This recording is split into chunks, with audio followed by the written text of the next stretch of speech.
Olá, está no ar o MPTV, um programa do Ministério Público do Maranhão em parceria com a TV Assembleia. E no programa de hoje você vai ver última semana de atendimentos da Promotoria Itinerante na região do São Cristóvão. A audiência de prestação de contas está marcada para o dia 4 de novembro. E ainda, você sabe o que é um programa de integridade ou compliance e os benefícios para uma empresa? O MP do Maranhão criou um programa de ética e integridade. E você vai saber detalhes no MPTV de hoje, que já está no ar.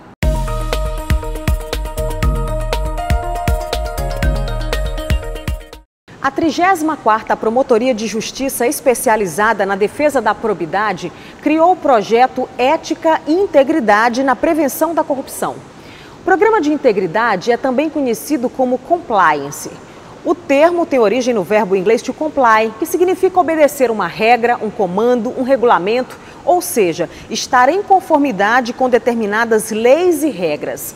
Mas o que é o programa de integridade? O que tem a ver esse projeto do Ministério Público? É sobre este assunto que eu converso agora com o promotor de justiça Marco Aurélio Batista Barros, que é titular da 34ª Promotoria de Justiça especializada na defesa da probidade. Olá, promotor, seja bem-vindo ao MPTV. É um prazer estar aqui com você, Dalciana. Promotor, o que significa na prática ética e integridade? Bem, aí está no nome do projeto, né? Ética, eu gosto muito de um conceito dado pelo Clóvis de Barros Filho, que ele fala que ética é inteligência compartilhada em favor da convivência social pacífica. Então, ética é isso, são atitudes que se tomam na sociedade em favor de uma convivência social melhor. Integridade é justamente aquele que age de acordo com a ética, que busca fazer tudo de acordo com o que as leis mandam, com o que os regulamentos mandam. E esse nosso projeto justamente fala disso, né? De que as empresas possam implantar os seus programas de integridade para que ajam de acordo com a lei. Então foi por causa dessa ideia que surgiu o projeto, foi assim que ele foi pensado, né? Nós somos titulares de uma promotoria de probidade. Então, o que é comum do nosso dia a dia? Apurar fatos que já passaram, ocorrências anteriores. A ideia desse projeto é justamente fazer uma ação proativa. Então, quando se pensa em implantação nas empresas de projetos de integridade, está se pensando na prevenção. Em que consiste o projeto Ética e Integridade Empresarial na Prevenção da Corrupção? A partir da Lei 12.846, que é a Lei Anticorrupção, surgiu para as pessoas jurídicas a necessidade de implantação de programas de integridade nas empresas. Ou compliance, né, um termo vindo do inglês, né, que não tem um significado específico no português, mas quer dizer agir de acordo com as regras. Então, hoje, além dessa lei federal 12.846, os estados já estão paulatinamente, assim como os municípios, criando leis locais, prevendo também a necessidade de implantação de compliance para as empresas que contratem com os governos. Então, a cada dia mais está surgindo a necessidade de que as empresas se adequem a essa nova realidade. Inclusive, empresas que, por exemplo, tratam com exportações, elas precisam se adequar a essa realidade porque no exterior as leis já prevêem essa necessidade também. Então, o compliance é algo muito moderno em que a gente, aqui no Maranhão, precisa estar discutindo e que o empresariado precisa conhecer para que coloquem dentro das suas empresas essa nova visão, com uma visão de gestão, de melhoria de gestão. É uma necessidade urgente. E nós queremos, com esse projeto, justamente trazer para o empresariado local, junto com o Ministério Público, junto com alguns parceiros, como a CGU, como o SEBRAE, trazer esse projeto tem vários parceiros. Tem vários parceiros. Trazer para o empresariado essa necessidade moderna, que antes de ser algo que vai trazer algum tipo de complicação para as empresas, pelo contrário, é algo para modernizar, para que as empresas possam trabalhar mais e melhor e estejam dentro da modernidade. O que seria a integridade na empresa? A integridade na empresa justamente é a empresa se adequar às leis e às normas, para que, em relação às empresas que trabalham com o governo, por exemplo, não pratique atos de corrupção, não permitam que seus funcionários pratiquem atos de corrupção. E dentro da empresa, a integridade é justamente evitar que ocorra algum tipo de desvio dentro da empresa. Então, os projetos, os programas de integridade nas empresas têm essa dupla função. Quando na relação com o poder público, evita os atos de corrupção. E dentro da empresa, é uma maneira de melhorar a gestão da empresa. Hoje em dia a lei já prevê a responsabilização, por exemplo, de uma empresa, caso ela seja flagrada cometendo algum ato de corrupção contra a administração pública? Sim, essa lei 12.846, que vem sendo regulada no âmbito do Estado do Maranhão, já está regulamentada. Cada município também cabe regulamentar, mas já existe a previsão da punição. Essa lei justamente prevê como que o Estado deve gerir os seus processos administrativos para aplicar as penalidades previstas nessa lei. E as empresas que têm programas de integridade em funcionamento, elas têm abrandamento na aplicação dessas penalidades. Para garantir, então, a integridade numa empresa, é necessário a aplicação desse projeto, né? É um instrumento, os programas de integridade Sim. são instrumentos efetivos para que as empresas possam efetivamente gerir melhor, prevenir fraudes, gerir melhor a sua administração, e aí ele vai prevenir fraudes, vai prevenir problemas de não cumprimento de normas, de leis. Então, o programa de integridade é algo muito amplo, né, que serve tanto para a empresa dentro do seu dia a dia, como nas relações com outras empresas, inclusive com o poder público, se ela participar de compras públicas. Depois de um investimento como esse, de integrar, de colocar em prática um programa de integridade dentro da empresa, esse empresário, por exemplo, ele percebe alguns resultados a curto prazo, ou é algo que tem que ser construído a médio e longo prazo? Ele percebe por quê? Porque ele vai ter uma empresa na mão, ou seja, ele vai conhecer melhor quais são os problemas que a empresa pode incorrer nessa área da integridade. Sim. E vai conhecer também o que existe dentro da empresa de alguma irregularidade que possa estar ocorrendo e ele não tinha conhecimento. Então é algo muito efetivo para o empresário. Promotor, também existe uma ideia de que para implantar um programa de integridade, esse empresário necessariamente tenha que fazer um alto investimento. Procede? Cada empresa, dentro das suas características, né, dos seus riscos, da sua atuação, porque cada empresa atua de uma maneira, cada empresa tem o seu tamanho, a pequena e a média, a grande. Então, cada uma vai adaptar à sua necessidade. Inclusive, quando as leis estão prevendo regras de programa de integridade para pequenas e microempresas, elas trazem alguns pilares que são retirados para simplificar. Ou seja, não é alto custo, porque cada empresa, dentro da sua necessidade, implanta o programa de acordo com a sua necessidade. De acordo com a sua necessidade. Então é algo adaptável. E mesmo que se nós pensarmos no microempreendedor individual, que não vai precisar implantar um programa de integridade, mas os princípios da integridade ele precisa conhecer para aplicar no seu dia a dia, que também vai favorecê-lo na sua atividade mercantil. O Ministério Público criou esse projeto. Qual é o próximo passo agora? Bem, nesse projeto nós pretendemos, no primeiro momento, estar divulgando essa cultura do compliance, que é algo que ainda é pouco conhecido. Sim. Então, com parceiros, principalmente como o SEBRAE, nós queremos, primeiro, fazer algumas oficinas pelo Estado e depois queremos sensibilizar o SEBRAE e as próprias associações comerciais a dar algum suporte, principalmente para as pequenas e médias empresas, a saberem como dar os primeiros passos para a criação desses programas. Entendi. Então, a intenção do nosso projeto é dar depois esse segundo passo, né?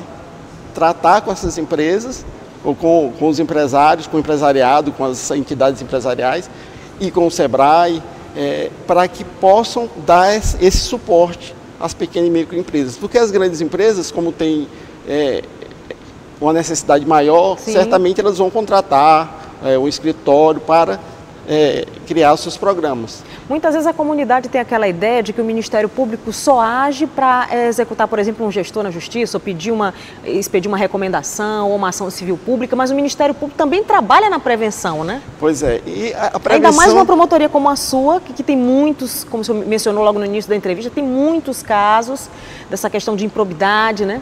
Pois é, nós do Ministério Público temos nos preocupado com essa questão de ações proativas, porque sabemos que... Resolutivas, né? proativas, porque sabemos que correr atrás do que aconteceu é efetivo, é necessário, nós precisamos fazer isso, mas o que se restaura é muito pouco.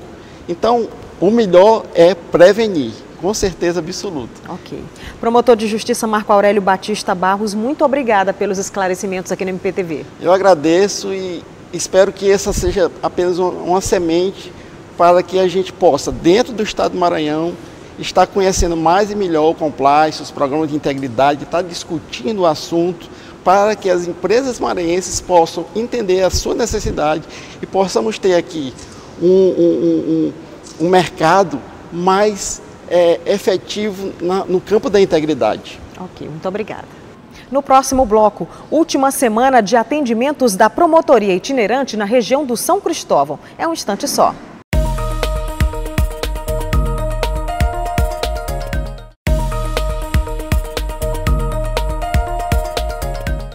A promotoria itinerante do Ministério Público do Maranhão está realizando atendimentos na região do São Cristóvão, na igreja do bairro, até esta quinta-feira, dia 31 de outubro. E na segunda-feira, dia 4 de novembro, o MP realiza a audiência pública de prestação de contas dos trabalhos da itinerante nessa região. Sobre esse assunto, eu converso agora com o promotor de justiça titular da promotoria itinerante, Vicente Martins. Olá, promotor, seja bem-vindo ao nosso programa. Obrigado, é um prazer. Promotor, a promotoria itinerante está instalada já há quase 3 meses nessa região do São Cristóvão. Qual a avaliação que o senhor faz do trabalho desenvolvido nessa região e adjacências? Nós estamos desde agosto, na segunda quinzena de agosto, quando fizemos a audiência pública de instalação, coletamos as primeiras demandas. O que a gente pôde observar ao longo desses 2 meses e meio já de atividade é que, mesmo sendo um dos bairros mais antigos, né, e a porta de entrada da nossa cidade, ainda há uma carência muito grande de determinadas políticas públicas. A infraestrutura de ruas, por exemplo, você tem ali, saindo da grande avenida, né, da Guajajaras, ruas ainda com problemas de falta de asfaltamento, drenagem, problemas bem sérios, que é o que a gente está tentando atacar nessa passagem pelo São Cristóvão. Geralmente a itinerante, ela, antes de iniciar os atendimentos, ela realiza uma audiência de instalação. Toda a população é convidada. Exato. E apresenta suas demandas, né? Quais foram as principais reclamações que chegaram ao MP nessa audiência de instalação? A questão de trânsito, né, em função das mudanças que ocorreram ali, pela instalação também do terminal da integração, o fluxo hoje é muito grande, né, os retornos, o fluxo de caminhão, né, nesses retornos faz com que fique muito pesado nessas quadras. Então a gente está discutindo, caminhou proposta para a Secretaria Municipal no sentido de estudar alternativas para desafogar um pouco esse trânsito nas quadras internas do bairro. A infraestrutura de ruas, né, questão de drenagem principalmente, ainda tem problemas bem sérios, asfaltamento, muitas ruas que ainda não com asfalto danificado, outras que ainda não têm asfaltamento.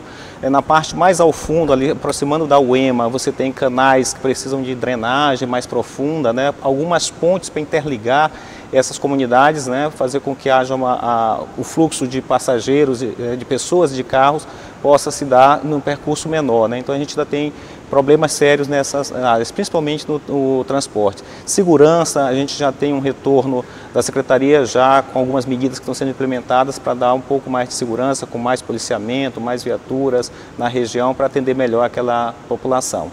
É uma região muito comercial, mas a gente não pode se esquecer que também tem muitas famílias que moram naquela área, como o senhor mesmo mencionou, é um dos bairros mais antigos de São Luís, a porta de entrada da capital. É uma zona mista, né? As grandes avenidas estão com comércio intenso, mas também as moradias estão a partir das avenidas, né? Quando você entra no bairro, é área residencial.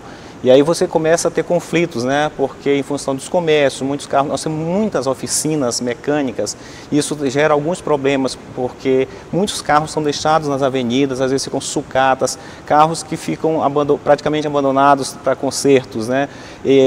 Danificando tanto o pavimento da rua como obstruindo a passagem de pessoas, de veículos, complica o trânsito, então tem uma série de problemas.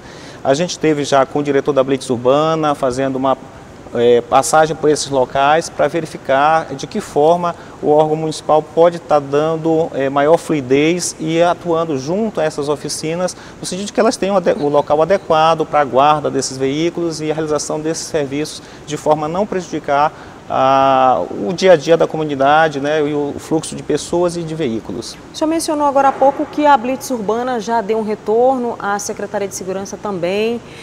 Como é que tem sido a resposta dos órgãos a esse trabalho realizado pela promotoria, essas demandas que a comunidade vem apresentando? A gente, depois de um determinado tempo, estamos trabalhando agora com a Sengov como sendo nosso interlocutor, né? A gente faz o encaminhamento para a Sengov e ela busca, encaminha, direciona essas demandas para cada órgão e também faz a coleta para nos enviar. Boa parte já encaminhou a resposta, mas ainda existe um número que ainda não fez o envio, né, e a gente está solicitando, né, reiterando esses pedidos para que até a audiência pública a gente possa ter já as informações para fornecer à população que vai estar presente nessa prestação de contas que vamos realizar. Promotor, é importante ressaltar para a comunidade que nos assiste nesse momento que o fato da promotoria itinerante estar saindo da região do São Cristóvão não significa que as demandas que ainda não tiveram retorno ficam por aqui, né? A promotoria continua trabalhando para tentar solucionar esse conflito, né? Exatamente. Esses encaminhamentos, às vezes a própria medida a ser realizada pelo aquele órgão quer um espaço de tempo maior do que o da nossa permanência. E aí a gente faz repassa para a população até para que ela fiscalize e acompanhe essa execução e, não acontecendo, volte a nos procurar para que a gente veja o que aconteceu, faça uma nova pactuação e cobre do gestor a realização daquele serviço que foi ajustado. Então, no mês passado o senhor teve um encontro com o prefeito de São Luís para a entrega de boa parte dessas demandas, né? Qual foi o resultado dessa reunião? Nós fomos levar até ele, né, as demandas e solicitar exatamente que houvesse, por parte dos órgãos públicos, esse cuidado em dar um retorno mais célere possível. Mais rápido, né? E em função até do lançamento desse programa de asfaltamento, né, da cidade, que fosse verificado naquela região ali, em função dos problemas de drenagem que precisa acontecer, para que ocorressem de uma forma que não viesse a ser danificado o pavimento colocado, né, que muitas vezes, isso a gente observou já em muitos bairros, às vezes é colocado o capeamento asfáltico sem que a drenagem tenha sido feita e quando vem o período da chuva destrói o pavimento asfáltico. Então que as coisas acontecessem de uma forma ordenada, a pavimentação acontecesse depois da drenagem, onde ela seja necessário, né, e que fosse visto aqueles pedidos, né, aquelas solicitações da comunidade pudessem ser contemplados, na sua maioria, se não todos, mas principalmente aquelas ruas mais críticas, né, que a gente fez o levantamento, fez o mapeamento e o registro fotográfico, e levar até ele para bater com a relação que a prefeitura já tinha organizado, né. Então está nessa análise para verificar quais aquelas ruas que nós encaminhamos serão contempladas dentro desse programa.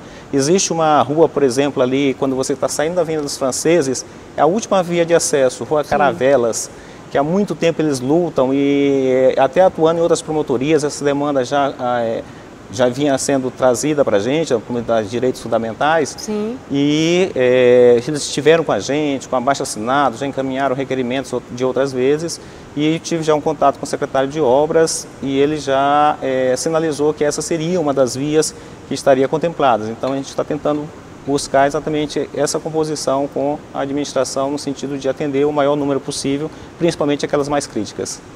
Até o dia 31 de outubro, a população ainda pode procurar promotoria itinerante, né? Exatamente. O atendimento diário acontece sempre de segunda a quinta-feira, sendo que essa última semana, segunda-feira, é feriado do servidor público, né? E então teremos atendimento de terça a quinta-feira, dia 31 encerra o atendimento diário, e no dia 4 de novembro, segunda-feira, teremos audiência pública onde a gente vai fazer a prestação de contas para informar a população exatamente quais os serviços que foram ajustados, que serão realizados, aquilo que já está sendo realizado, para que ela acompanhe e fiscalize junto conosco. Reforce o local de atendimento. A unidade móvel está instalada no pátio da igreja Nossa Senhora, da igreja de São Cristóvão, exatamente na parte da frente, ao lado da secretaria, bem na avenida, ali na antiga rotatória do São Cristóvão. Então está bem visível para as pessoas. A gente faz o atendimento na unidade móvel de segunda a quinta-feira, nessa última semana de terça a quinta-feira em função do feriado. A promotoria itinerante já determinou qual o próximo bairro de São Luís que vai receber essa unidade móvel da itinerante? Nós já iniciamos essas reuniões preparatórias, né, com a Igreja da Santíssima Trindade da Cidade Olímpica. E vamos atender aquela região ali que é a primeira vez, a gente já esteve na cidade operária, ali no entorno, mas é a primeira vez que vamos nos deslocar para a Cidade Olímpica e atender exatamente essa região mais ao fundo, que é um universo, né, uma grande área com novas áreas residenciais que foram estabelecidas ali no entorno, que a gente vai tentar levar também um pouco desses serviços e procurar o poder público para melhorar alguns indicadores de políticas públicas. Promotor, então fique à vontade para fazer um convite para a população para participar dessa audiência de prestação de contas no dia 4. Convidamos então as lideranças comunitárias e os moradores do São Cristóvão e região para participar da audiência pública de encerramento das atividades no São Cristóvão. Vai ser na igreja de São Cristóvão, a partir das 19h30 da segunda-feira, dia 4. E quando nós faremos a prestação de contas dos trabalhos desenvolvidos durante essa nossa permanência na região. Contamos com a participação de todos. Promotor de Justiça Vicente Martins, titular da Promotoria Itinerante, muito obrigada pelos esclarecimentos aqui no MPTV. Eu que agradeço, estamos à disposição. O programa MPTV chegou ao final e você pode ficar à vontade para sugerir temas para as nossas entrevistas. Entre em contato com a gente pelo e-mail ascom@mpma.mp.br ou no nosso WhatsApp 098 991 14 6529. Fique ligado no MPTV, todas as segundas-feiras às 7h30 da noite, com reapresentação aos domingos 1h da tarde. Até o próximo programa.